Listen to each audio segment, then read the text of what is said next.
láska boli, že vraj prenáša aj hory. Nepomáha písať slovy ani chodík doktorovi. Láska boli, pri srdci picha zloží aj najtvrdšieho bojovníka. Je to ľahká politika, kedy tvoja pícha odchádza od teba, nestačíš už ani dýchať. Môžeš nariekať, smútiť, plakať, na spomenkách sa iba k dobrému vracať. Na čo je to dobré ľúbiť niekoho, keď potom po konci nemáš nikoho? Obetuješ všetko pre toho jedného, nakoniec si pre neho jedno veľké nemehlo. Stalo sa, čo sa stalo, hlavu hore kamo. Není to ľahké, viem to, nejde to samo. Začína to úsmevom a končí veľkou ranou, na srdci veľkou jazvou krvavou.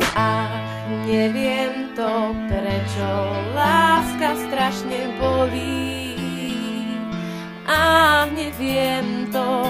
Na začiatku je všetko dobré, preto nikto nemá rád konce. Do žialu každý chce, slabým povahám kúte na porek vence. A čo je dobrý koniec, tak to nevie asi nik. Tak ja nechcem vzťah, ktorý ako Titanic klesne na dno.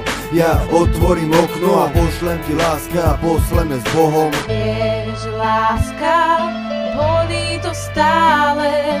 Vieš, láska, stojí na skale. Vieš, láska, padám dole.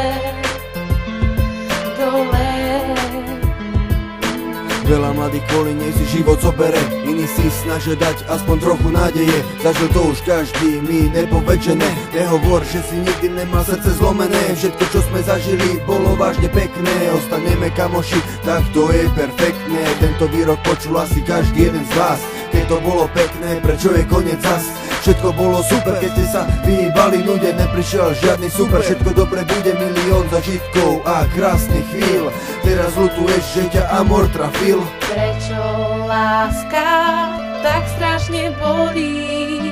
Prečo bolí? To povedzte mi. Neviem to, prečo láska strašne bolí. Neviem to.